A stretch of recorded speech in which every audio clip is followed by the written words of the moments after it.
3 o'clock or tomorrow? On the highlight, huh? If anybody's gonna visit, most of them. Oh, yeah. You know what I'm saying? Now I saw the highlights, 12:30 up. It's all right, I get it. Yeah.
few minutes late. The October 28th, 2025 meeting of the City of Charleston Traffic and Transportation Committee.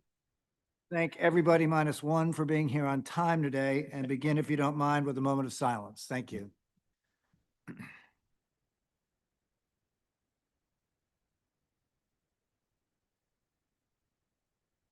All right, thank you very much. Before we get into our regular agenda, I just want to note for those of you who are here that this committee is a committee of 6 members, although you'll see a lot more sitting around the table today, and I want to thank them. So the members of the committee that are here is Councilmember Brady, Councilmember Gregory, Councilmember McBride, the mayor, and myself, and I believe Councilmember Gregg is online. Am I correct about that?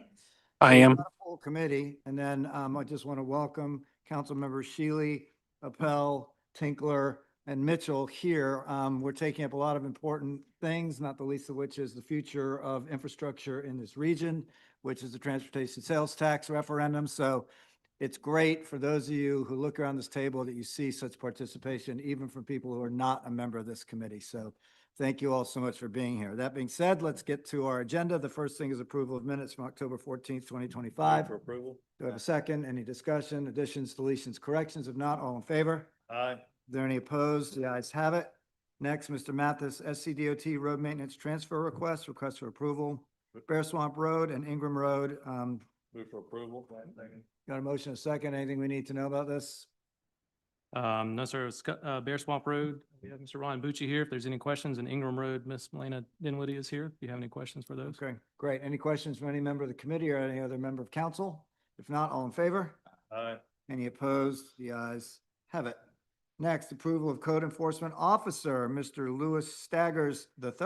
Move for approval. We've got a motion and a second. Is Mr. Staggers Mr. here? Staggers is here. All right, welcome. Thank you for coming. Thank you for being patient while we got going today, and thank you in advance for your service to the city. Any discussion? All in favor? Of the voting? Aye. Any opposed? The ayes have it, right? Okay, next, traffic calming, request for approval, Wabeek Way on District 2, Councilmember Shealy's district. Yes, sir. This has been reviewed and approved, or reviewed and recommended by our staff, and we just recommend for approval in this situation. All right, have a motion? Move for approval. Is there a second? Motion is second. District 2 looks like it's about to get a traffic calming device. All in favor? Aye. Any Thank you. opposed? Ayes have it. All right, you can go back and report positive results in District 2. Excellent. All right, next, restriction of motorboat coach buses south of Broad Street, discussion that's got my name on it and staff. I'll just sort of lead in very briefly about this. This is something we've looked at for a long time. This is really a lesson in geometry more than anything else. We have had a number of incidents in the last year or so that have included large trucks and motor coach buses, and I'm talking about the big motor coach buses, turning south to Broad on streets like Church Street, New Street, I'm trying to think where else they've been, Legree Street, and they are met with, among other things, old historic oaks leaning over the street, and by the time it's all said and done, there's a part of the bus that's missing and limbs on the tree that are gone. It's really a common sense approach to how we distribute vehicles on our streets, and south to Broad and large motor coaches just don't seem to make any sense. I'm going to turn this over to Mr. Somerville or Mr. Riccio, who I also see is here, or from tourism, to sort of make a few comments about this. I think what we're going to do today is just take in information, consider it back here if you all decide that it's something we need to do by way of ordinance. As, by the way, we're cleaning up other ordinances that pertain to the use of our streets in the city, which need some cleaning up too. So who wants to go? Don't all jump up at once. All right, Mr. Riccio, thank you very much. Thank you. Since taking over tourism management back in 2014, most of the complaints that we receive from not only residents, but also commuters and even sometimes citizens is how the large coach buses are traversing south of Broad. We explained to them that there is a required route that these coach buses are supposed to take, which would be Broad to Chisholm to Trad, Murray, all the way out and exit out on East Bay. But the problem historically is when the drivers do not follow the regulated perimeter route, they'll come in the reverse, realize they're go in the wrong way and start cutting through South Battery and other streets, or go back down Broad and, like Councilman said, New Street, the small streets, they often get stuck. That causes congestion. It damages the oak trees, which is the primary complaint. And I know that with and this is even before the battery and seawall have been renovated, reconstructed. So with the narrowness, and I can let Robbie go into the specifics of the width has narrowed quite a bit in the perimeter route for south of Broad, which is one of our reasons that we want to pursue the prohibition of these large buses and trucks. Okay, any questions, any comment, Mr. Somerville? Yes, sir. What I would like to add is that, again, with the infrastructure on the battery, the parking, the on-street parking is 8 foot wide. So it leaves about 11-foot travel lane. And as we know, the intersections have raised intersections. And if you go out there today, you will see at Limehouse in Murray that there's a pump. So you got a pump, and if there's a large vehicle that's trying to pass, it's not going to get through. A passenger vehicle can maneuver around, but a large vehicle will not be able to get through. And then you'll have to go within the neighborhood to be able to get out. You have to take a left on Limehouse Street and then go up Limehouse Street and hit Trad Street, which I saw the other day, right? That's correct. And I was talking to Matt Fountain, and another location is Rutledge Avenue. And of course, Rutledge is southbound. So even if I wanted to try to go, take a left, I can't. I'm going, the wrong direction. So that's one of my major concerns is, one, the width of the road. And if we got the pump deployed, it's going to be a problem with, the buses getting by. All right, any questions for Mr. Riccio or Mr. Somerville about the proposition that we undertake to look at some limitations on large buses and streets that they shouldn't be on, is how I'd put that. And Mr. Somerville brought up a very good point. As we deploy pumps along the low battery, that really does restrict traffic flow for anything but a very regularly sized vehicle. Even that sometimes is tough, and it then directs traffic dead into the heart of the South of Broad neighborhoods, and there is no way to zigzag out of there, literally no way to get out. So if you all are okay with this, I think we'd like to perhaps publicize this a little bit more, get some input from the tourism industry, from the motor coach industry in particular, and then ask our legal team to go take a look at our ordinances and see what we can do to fit this into what we've already got on the books, maybe add it on. Any questions, comments about that? Councilmember Gregory? Yeah, Mr. Chairman.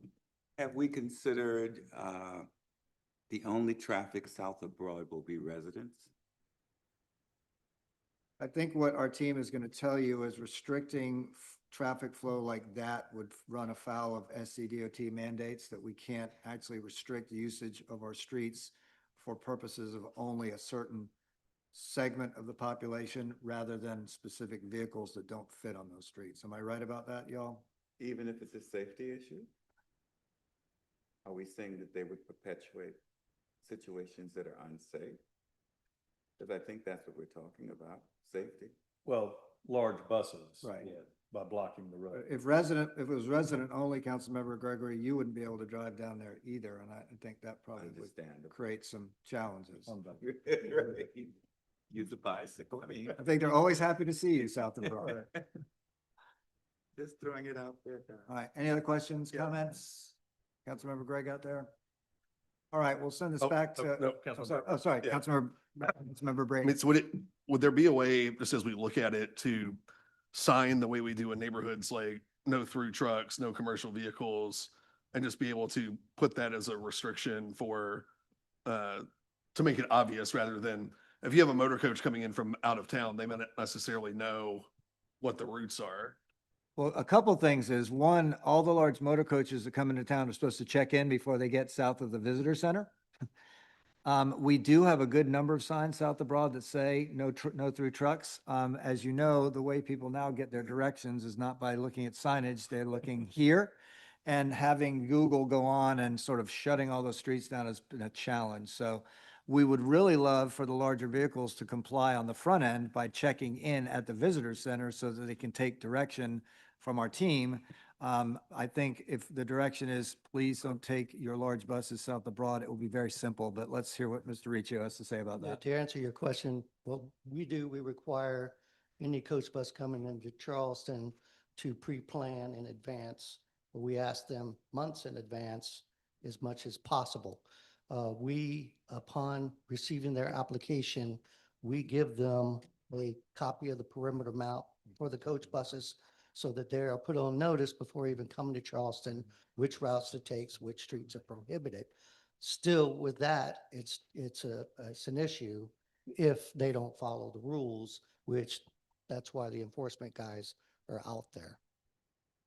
And it is crazy to see in real time, in 3 dimensions, a large bus stuck underneath an oak tree on Church Street. You're just like, how did we ever get to this point?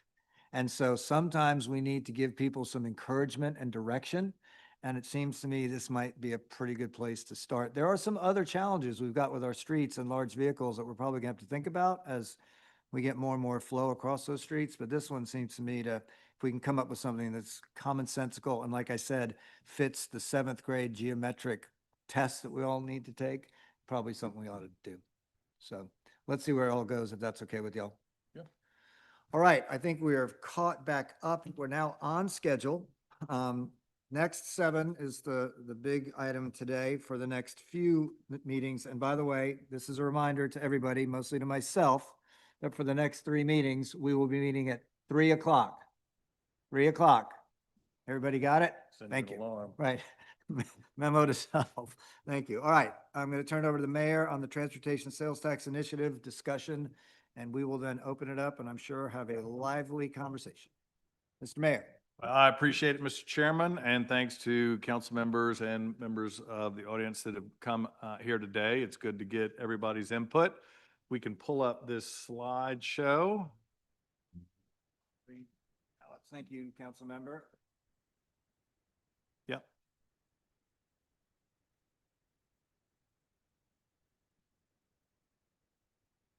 All right, so starting out, just a refresher on the schedule. We had our first meeting of TNT to discuss this back, 2 weeks ago. And the objective was, we talked a little bit about James Island and Johns Island.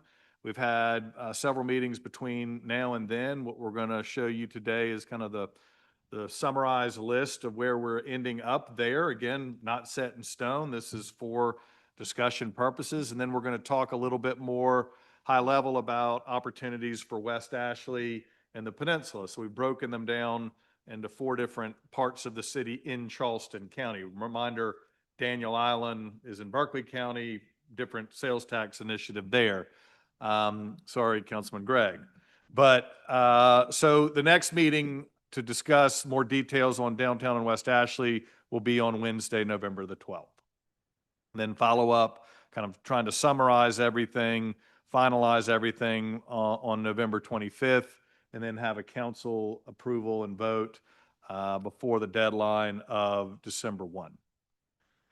So one thing I do think it's important to just spell out here, and we're not exactly going by proration of these different areas, but in terms of allocation of funds, total funds that might be coming towards the city of Charleston, I think it's just important in terms to remind people of the general population. This is residents of Charleston County. So about 10% of the residents in Charleston County in the city area live on Johns Island, 15 on James Island, 25 on the peninsula, and 50 West Ashley.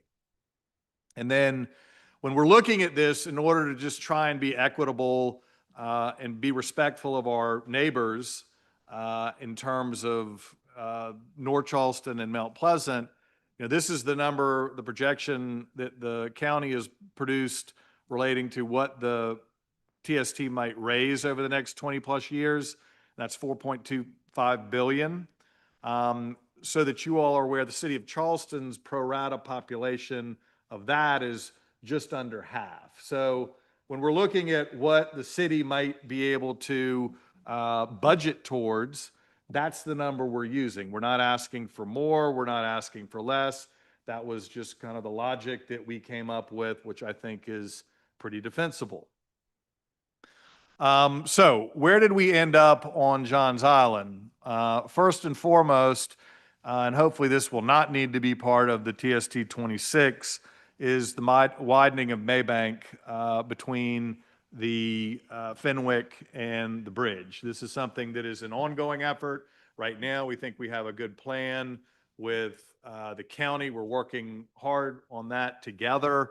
I'm hopeful that county council will see fit to take some of the, I think it's $75-ish million that is part of the settlement from 526 and use that towards moving this forward, because it looks like it'll be somewhere between $7.5 to $10 million.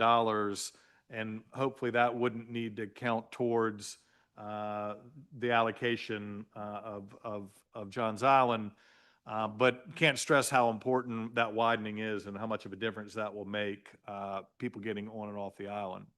The second priority we came up with was the Maybank Southern Pitchfork and a roundabout where the Northern Pitchfork comes in. We're working on details with the county on this. We have a tentative design for that roundabout.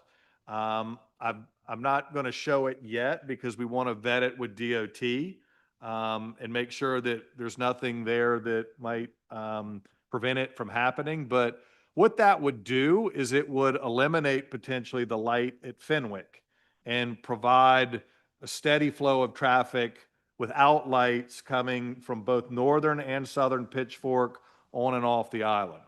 So I think it'd make a huge difference. And from a cost standpoint, it's for the outcome, I think it would be a relatively minor expense for a major impact. So that's priority, we'll call it 1. Maybank widening is priority 0, if you will. And then we get to Main Road at Maybank, the intersection at Main Road and Maybank. And really, so we're clear, this is more from Chisholm Road to the north to Plowground Road to the south, kind of working on some widening, some improvements to that intersection that makes it flow better and a safer intersection. The third priority, or I guess fourth on this list, is Maybank, what we're calling Main Street improvements. It would be extremely difficult at this point to widen Maybank Highway from River Road to Main Road, but you can make a number of improvements that would make it would flow a lot better, and improvements to intersections. Now, I think it's important to note here that we're calling it Maybank, not Highway, but Main Street. What I think residents need to be aware of is that in order to fix the flow and keep people from being clogged up at lights and intersections, we're probably going to need to slow the speed limit down and this become, again, more of a main street than a highway. So and that's what it's kind of serving as now. So those were the major road priority projects. And then we do have a healthy amount in for road paving, greenbelt, public transportation, bike ped, and sidewalk improvements. And you'll see we lump this into a priority at the bottom of each of these. We can get into how much is broken out where, but we were really focusing primarily right now on road projects, okay? But we understand that the greenbelt, public transportation, all that is very critical, and we do have allocation in each of these areas for that. So just want to be clear on that part. So that's the Johns Island recap, and why don't we finish James Island, and we can open that up for discussion before we move on to West Ashley and downtown. Okay. Okay, so James Island started with something, again, very simple that I think is going to be done well in advance of this, but just wanted to put it on there as a big priority because like the widening of Maybank on Johns Island, this is would make a significant impact, and we've already gotten tentative approval from DOT, and that is to allow for the the two lanes coming off of the Maybank Bridge, turning onto Maybank Highway at Folly to be both turn lanes rather than just one turn lane. It used to be, those of you all that recall, it used to be two turn lanes. And now without that, it just backs all the way up, you know, to almost Windermere Shopping Center at times, people trying to get in that. So what that will require is moving the island, the planning island that was put in back so that two 18-wheelers can turn at the same time. So that's, again, an important priority that should not ultimately ding this initiative, but do want you to know we're working on it. The next one would be Riverland and Maybank intersection. This is a very dangerous intersection, one that does impact Johns Island, one that impacts all the county residents in James Island, Public Service District, even Town of James Island members, residents. So I think this is an important one.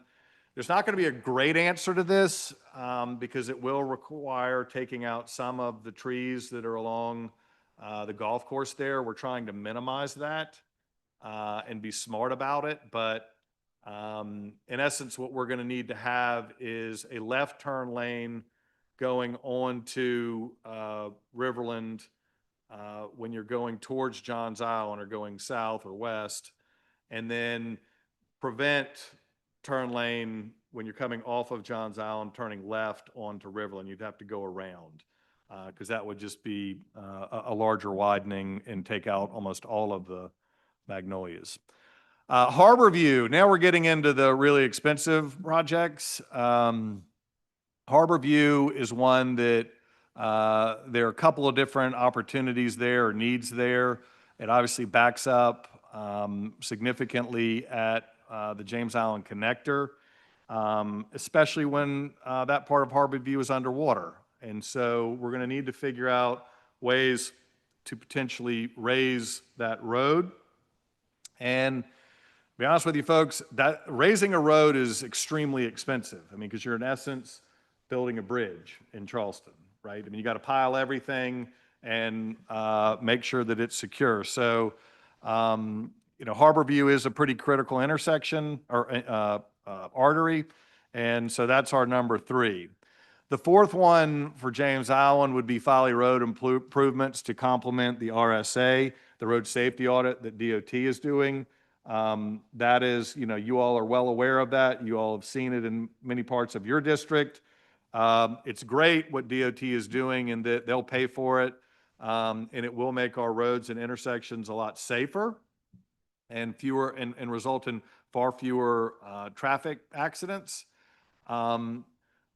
But it's pretty ugly. I mean, it's the bare minimum. It is raised concrete medians. It is, you know, not something that's very attractive. And so one of the things that we thought would be in conversations with others would be an appropriate use of this funds is to complement what DOT is doing there with more beautification projects, because that is going to fall on local government to fund versus DOT. So those were the major priorities again. And then we talked about roads. That means paving. I guess roads are above. Greenbelt, public transportation, all of that. There would be some consideration for that, for each of those in the James Island kind of allocation, if you will. So can I ask a question about that? Yep, go ahead. So when we communicate back to the county, and I see Mr. Adams is here, thank you for being here. We look forward to hearing from you tonight, and we have a chance here too. When we're communicating back to the county on that last bullet point, roads, greenbelt projects, public transit, bike and pedestrian, paving and sidewalks, is it going to get broken down a little bit more than that? Or are we just going to lump it as one with an allocation to the city that we spend monies? I think you have to take public transit out of that, right? But the rest of it, maybe not. I don't know. How does that work? I think we would be breaking it down. Okay. And again, that's for, I really wanted to focus on roads first. Okay. And again, the reality of it is we have a lot of road work and infrastructure that we need to catch up on. And it's not, I don't want to suggest that we're saying whatever's left can go towards bike ped and greenbelt. I mean, I know we're all very committed to bike ped improvements, to greenbelt programs, to paving, to sidewalks. But we have to start with the biggest pieces first and try and lock in a reasonable budget. And I want to be clear about this too. I mean, you know, we need to be thoughtful when we're studying these things to be like, okay, well, our numbers look like it's going to be whatever, $50 million for Harborview. Let's just put, you know, $80 million on there just to, like, we can't do that. We got to get more granular here. We have to have things that back up these numbers, and we are working with consultants on giving us pricing so that we have a pretty clear understanding. And we have versions of that, and glad to talk with you all individually about that before we make it public. I don't really feel like we're ready to make some of those numbers public until we hear more from experts on it. But that's certainly the plan. I mean, be very open about where money is on roads, where money is on greenbelt, where money is on bike ped improvements, et cetera. But we're just not quite there yet. The last thing I'll say on that, though, is that what has become clear to me going through this is I know there's some desire to just put percentages on there for, say, the Greenbelt program, just give it a lump sum. And I respect that. However, when you get more granular, you know, there's certain areas that might want less greenbelt, need more road paving, or want more bike ped, right? I mean, so we have to be thoughtful about that. And the more we can be specific, I think the more, the less of an obviously unknown there would be on where this money goes. So any other questions or comments related to Johns Island or James Island?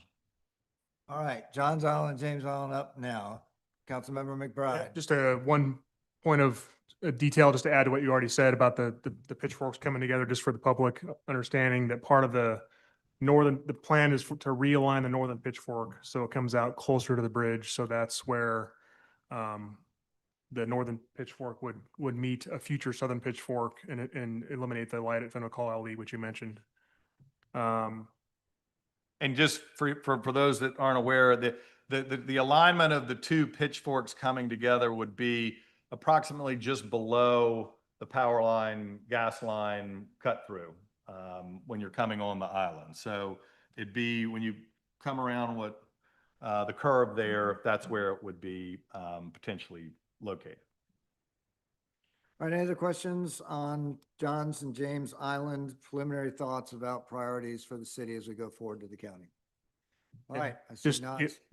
yeah, so I was told, one more thing, Please. just one more comment. Just, I do, my preference would be to prioritize, like, I agree with one, let's see. We're on James Island. Can you go back to Johns Island really quick? So Maybank widening, like the mayor said, hopefully that's going to happen outside of this TST soon. Maybank Southern Pitchfork, definitely agree with that. Main Road at Maybank, I definitely agree with that as the next priority. And just stating my personal preference is that Upper River Road would be above Maybank Main Street improvements, and the rationale being safety. So SCDOT did do 3,000 foot of stormwater ditch improvements recently on Upper River Road, because after the school was, or before the school opened, the new school on Johns Island opened, which increased the safety quite a bit, but there's still several thousand feet of ditches that still swallow vehicles on a regular basis. So that's why I personally would want that as a higher priority, just to improve those stormwater ditches with more piping and potentially guardrails, things like that. And there's also a really bad intersection at Rushland Landing and Murraywood Road, which is going to be expensive. But, and the other rationale being that once the Maybank widening happens, Please, God, let that happen soon, start happening soon. And then if the main road at Maybank happens, that's both ends of Maybank, Yeah. which would improve things quite a bit. And I'm definitely not against more Maybank improvements. I would just, personally, I would just put that after the River Road improvements, which is my 2 cents. Fair enough. And you were very vocal about that, and we have that. Some of those were contemplated in the sidewalk improvements that would be in the final bullet point. So we can break that out and perhaps look at moving it around in terms of prioritization. Certainly open to that, and certainly appreciate those points. All right. We All right. good there. Forward. Moving on. So again, here's Riverland Harborview. Forgot to show you the pictures. Now, let's move on to West Ashley, and you can see West Ashley is by far the largest part of the city, I mean, geographically, population-wise. So we're allocating the most to that. And the priorities that we have here are really three.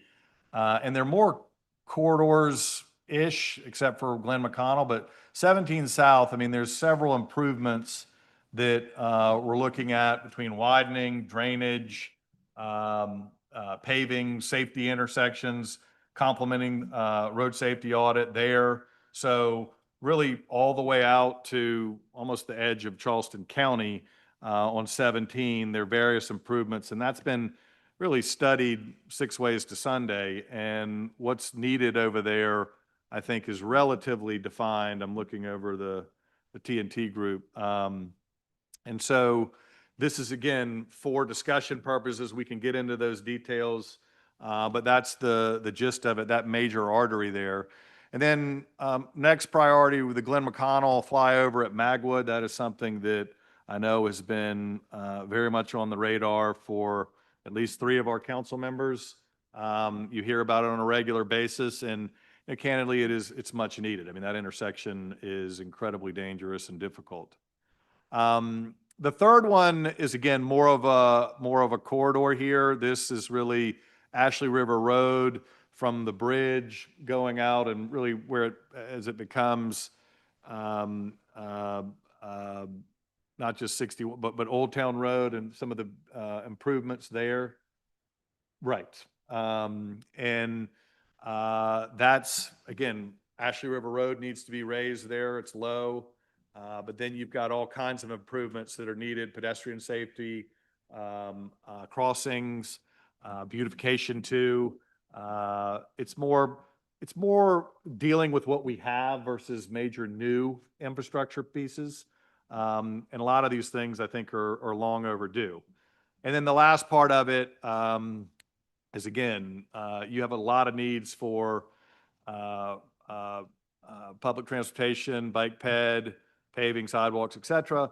I'll say this: if you look at the city of Charleston, Johns Island would be a close second, but in terms of opportunities for significant investments in Greenbelt opportunities, Mount Pleasant is, West Ashley is,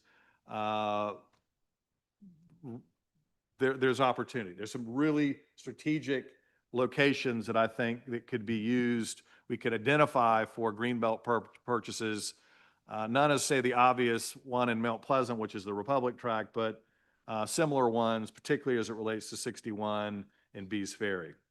So a lot of money of that 1.1 billion, say more than James Island or more than downtown, would be allocated probably to Greenbelt efforts. Is the idea. But I mean, major road projects and corridors, this is what we're talking about.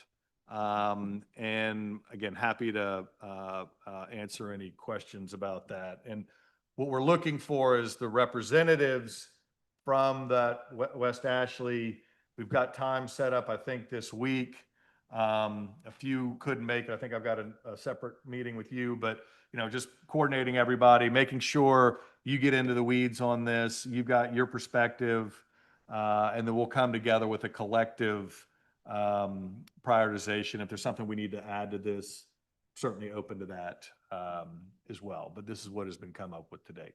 Any questions? Questions for anybody? Is there a, Hang on, he's Kevin. oh, sorry. Councilman Councilman Keely has Shuler. one. Sorry, my apologies. Thank you, Mr. Chairman. Sure. Yeah, and thank you for having that flyover at Magwood on there. Eric Adams and his group and Charleston County did a great job of doing the widening on Glen McConnell. The situation is now, it's a faster race to the bottleneck at Magwood and Glen McConnell. So, and then it really is, it's a horrible backup in both directions. But even beyond that, once you get past Magwood, access to I-526 is just a horrible design the way it is, because you have to stop at another red light, and once you get through Magwood, you got a red light that you got to sit at to get onto I-526. So that whole intersection is just a mess in the morning, because you do get past Magwood, the left lane, when you're coming through Magwood, once you get through Magwood, you're still going to be sitting in traffic trying to take a left turn on I-526 in the mornings. So that whole intersection may be a little bit more. And I know we're going to bring up other things, but the whole traffic flow there, Glendale Road that comes out of Springfield and Canterbury Woods and Ashland Plantation, all those, or Ashford, I'm sorry. There's 3 neighborhoods there, but there's 3 schools that are in those neighborhoods. There's Springfield, Charleston Montessori, and the Oaks Academy are all in there. So you've got all these extra people trying to get in and out of Glendale. And Glendale sits at the bottom of that viaduct, and people are literally playing with their lives trying to say, okay, can I punch the gas and get out now? And I mean, the guy coming down the road's hitting the brakes. He's trying to get on. We got to do something with that intersection. Representative Gary Brewer is very aware of that, and he's doing a lot of work now up and down Ashley River Road. Hopefully, we can get some momentum there. It's just a mess there, and I know we've talked about roundabouts also at Ashley Crossing and Magwood. That's got to be one of the most dangerous intersections in the city of Charleston there as well.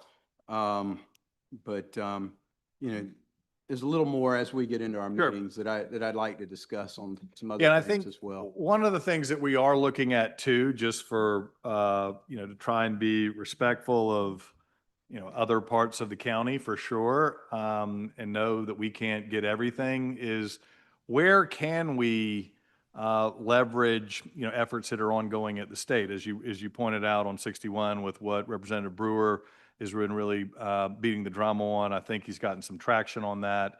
Might not be a full solution to it, but I think we want to complement efforts like that as much as possible and be smart about it. Because I can tell you, if we were to say, yeah, we're going to put that in for, our top priority for the transportation sales tax, the state will be like, yeah, okay, great. We're going to take that money and go somewhere else. I mean, so we do need to be cognizant of that. I mean, we can't let that live in fear of it. We can't live in fear of that, but I mean, it's just, we're certainly aware of those ongoing efforts and that intersection. And we just need to bring that into our decision-making process. Yeah. Okay. Anything else before we? Just real quick, I mean, one of the challenges we've got, you just touched on it at the end in response to Councilmember Shealy's observations, is one of the challenges we have with raising this tax is we're going to be doing a lot of improving of roads that we don't own and the county doesn't either, right? I mean, we're going to be spending money on projects that perhaps we should be getting some help from other jurisdictions, including but not limited to the state and the federal government. So we just need to be really sensitive about that as we think about what we're spending our money on. We're catching up with some other people's needs, right? Yeah. And probably obligations. The other thing is real quick, and I don't ever have a heart attack when I ask this question, but is there a solution for Glen McConnell and Magwood that's at grade as opposed to a flyover? Is that something that's been looked at, or are we just committed to a flyover there? That'd be one heck of a flyover. I will defer to people that have been studying it for far longer than me. Well, part of the 526 widening plan, of course, which has been slowed down a good bit, but part of their situation was there was going to be what they were calling a half flyover, because they wanted to move traffic off of 526 better. There was actually going to be three choices that you could take as you're coming off of 526, entering into Glen McConnell. Whether you were going to take the flyover, whether you were going to go Magwood, or whether you were going to go the other side of Magwood there.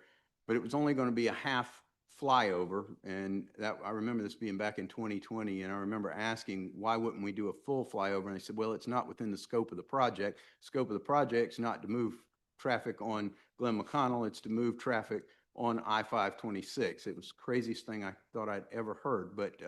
But that's what at the time Joy Riley was saying to me as far as why it wouldn't be a full flyover.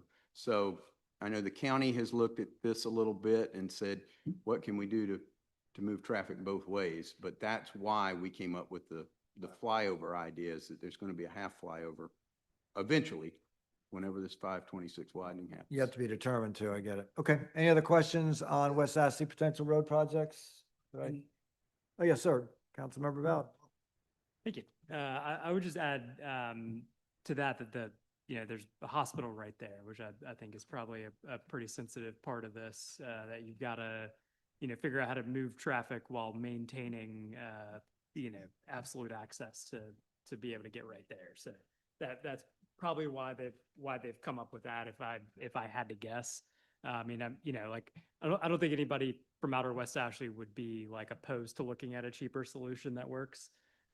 So, some very smart person out there has that thought up, propose it, but otherwise I think that's probably why that came about.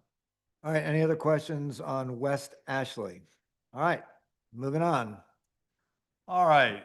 Well, here's West Ashley again. Sorry, I didn't really forgot the slides, but I do note that in just about every picture you put in your PowerPoint, there is water in the roads. And I think Well, that's something we need to be very sensitive to. well, I'll say this about 17 is to make a good point, and we'll talk about this more on the peninsula. But I mean, we have this relationship and partnership with the Army Corps, which is not just on the peninsula. I mean, they can help pay for flooding improvements, tidal and inland, along 17. And a big part of work that needs to be done on 17 is there are large pipes that go, or not large enough pipes that go under 17 and drain a lot of, huge portion of West Ashley into the Stono River. And a lot of them need to be replaced. So, we'll need to get into the details on this, but if you can again leverage that partnership with the federal government where they could pay for that portion of the scope, or 65% of that portion of the scope of that road work, why not do it? I mean, we're going to need to stretch every dollar that comes our way in order to address this holistically. So we need to be thoughtful about that kind of stuff. And this goes to show, I don't know if this is by design or not, but let's see if there's water on the next one. Yeah, there we go. 61. Boom. Plenty of it. There we go. That's 61, Lake 61. 861. So obviously that needs to be higher. And then there's the intersection we were just talking about. All right. So now we're moving on to the peninsula, and the first priority I have up there for discussion is Lockwood Drive and Haygood improvements. This is basically the western side of the peninsula, but primarily Lockwood Drive. Again, this is routinely underwater, so we can do one of two things. And there's been a lot of discussion about the perimeter protection and the partnership with the Corps, and would that qualify, wouldn't that qualify? I mean, I think you can make a pretty strong case, and I think an airtight case, that this is critical to the major artery coming on the western side of the peninsula from all of West Ashley and parts of North Charleston. To get in, you got to come down Lockwood Drive, generally speaking, and too often it's underwater, right? So we either need to raise Lockwood, if it just is a road improvement, which if you use kind of generally speaking numbers, that would cost about $600 million. So, just using the numbers that we have from the Art Bridge, right? So, and that would all be on us. There would be no federal maybe you could get some money from the SIB, but bottom line is Lockwood Drive is pretty critical. The historic district to the VA hospital to MUSC. I don't think I have to press how important that is in terms of an artery for the peninsula. Same thing with the eastern side of the peninsula, East Bay, Concord, and Morrison. These we need to do road improvements. We either need to raise it or it needs to be done in conjunction with the perimeter protection. And there can also be some beautification improvements there too. But really either side of the peninsula, the major arteries coming in and out is what we're looking at. And then we put in here UG Street improvements, which I'll get to here in a second why that's in there. And then of course we have the same catch-all and for Greenbelt public safety, public transportation. The one thing I would say here is we are allocating a significantly more towards CARTA allocation downtown, because it is where the LCRT is going to be a major focus. So we think that only fair and right that it would be bearing a little bit more than its pro rata share of that burden. Then obviously paving and sidewalks and the like. So I want to just kind of move on to Haygood, and not to belabor this point, y'all, but I do think we need as council to be very clear and proactive with the county on how important these priorities are to us, assuming that we're all in agreement here. But when I look at this opportunity, and for, in essence, what I consider to be a permanent solution to flooding on the peninsula, this is an incredible opportunity. We need to act now. And when I say a permanent solution, it would obviously prevent tides from coming in. It would protect against surge. It would help in a pretty significant way with storm drainage, stormwater runoff. And it would provide also, if we're doing this battery extension concept, long-term mobility for bike ped all the way around. And I want to show, well, there's the pictures of it all underwater. But this, I think, is an important point to make too. I mean, again, Lockwood goes down the western side. You've got parts of East Bay and Morrison that are on the eastern side. And then you have UG connecting in between. So if there's some concern or debate that this can't be a road project, well, you could call it a bike ped project for all I care, because it serves that purpose as well. It serves mobility and resiliency. And yes, it absolutely directly impacts traffic. But what it would, the end result here would be is about a 7.5 mile loop all the way around the peninsula, 5 miles of which would be public access permanently to the water. And it would provide incredible piece of infrastructure to keep water off the peninsula and to get it off the peninsula when it rains. So obviously I'm bullish on it. I believe in it. We can get into the semantics of whether or not this is a wall or this is a road project or whatever, but to me, it's just smart. It is smart to do it and where the and in conjunction with this opportunity with the federal government where they'll pay 65%. And again, I want to be clear too, in terms of the allocation, that from the city's peninsula standpoint, we wouldn't be looking for all of the local match for the battery extension and the federal government, because you've got the Ports Authority that would be contributing a portion of it. You've got Union Pier, and there's a TIF there, and that could be contributing towards it. And then you've got low battery and potentially high battery, which has already been funded exclusively by the city with ATAX money.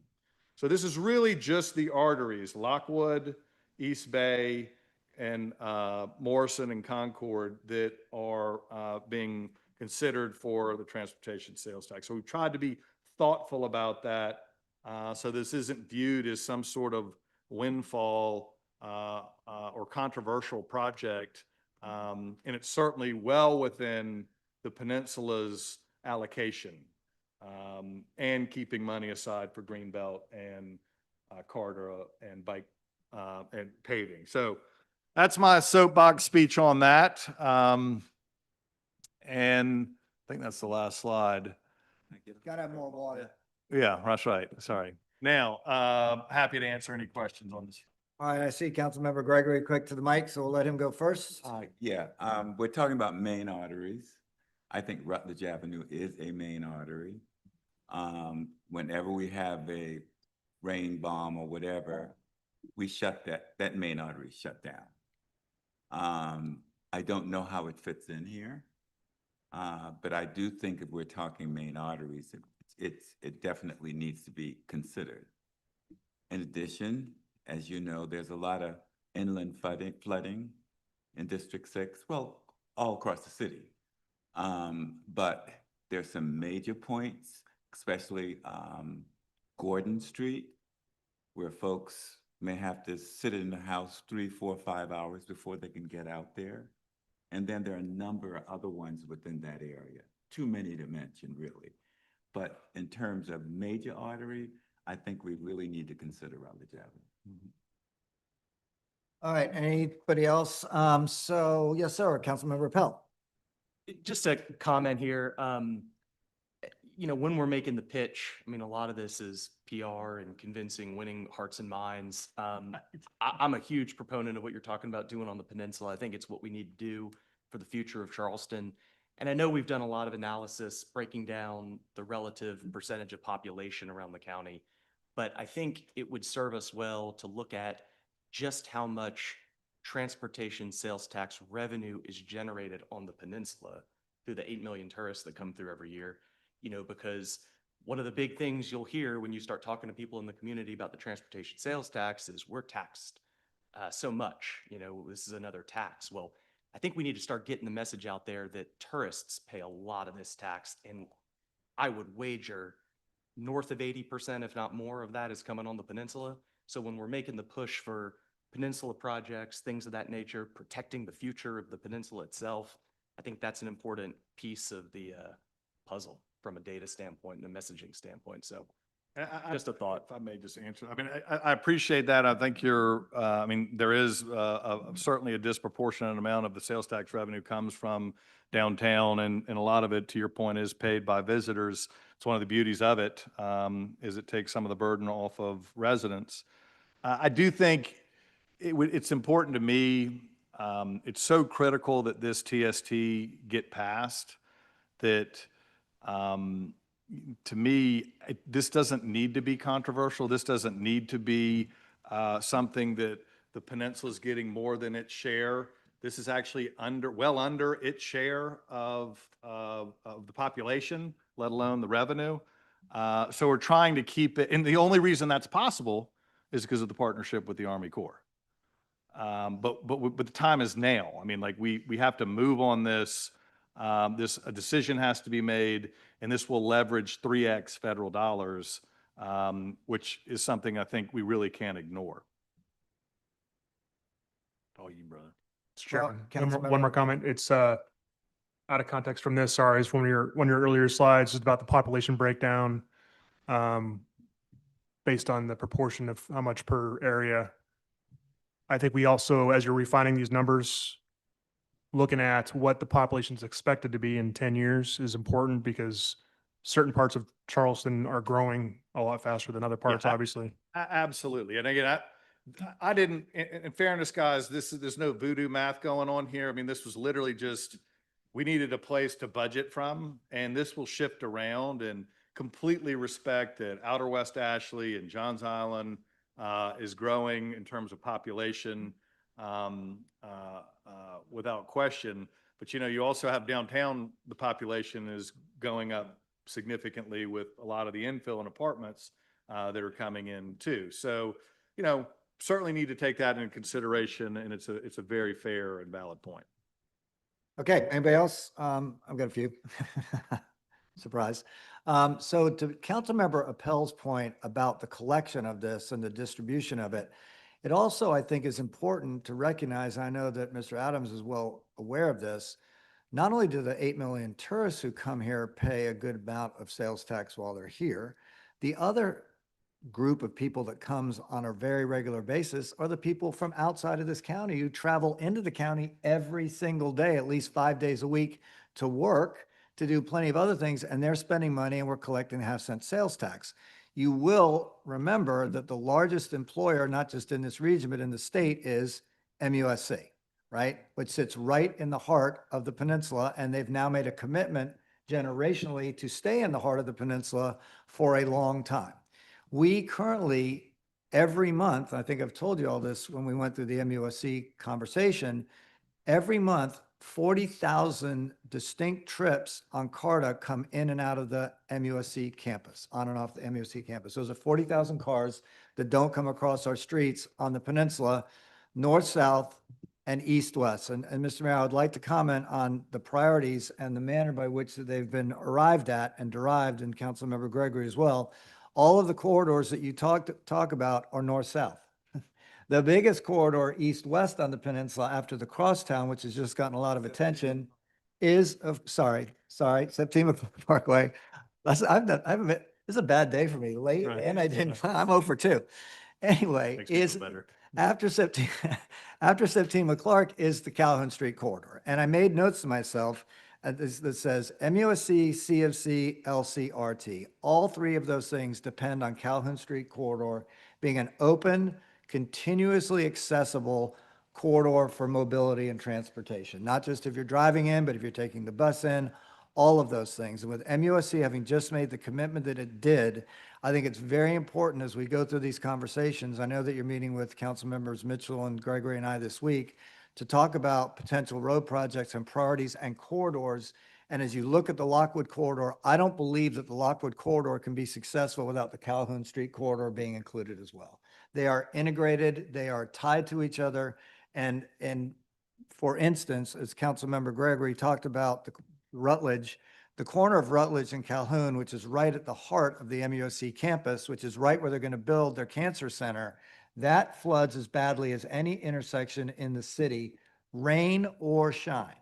And when it rains, it's really bad, 2 to 3 feet of water, and perimeter protection necessary along the western edge will not capture that. And so I think we need to make sure that we talk about that corridor and those two mobility corridors, and we include an east-west component. And clearly, to me, the Calhoun Street corridor is something that is worthy of looking at with all the things that are coming through, including but not limited to LCRT. And I think we need to be really just collectively as a group, as we move to the next level at the county, people who are going to vote for this want to see something happen sooner rather than later, right? They want action.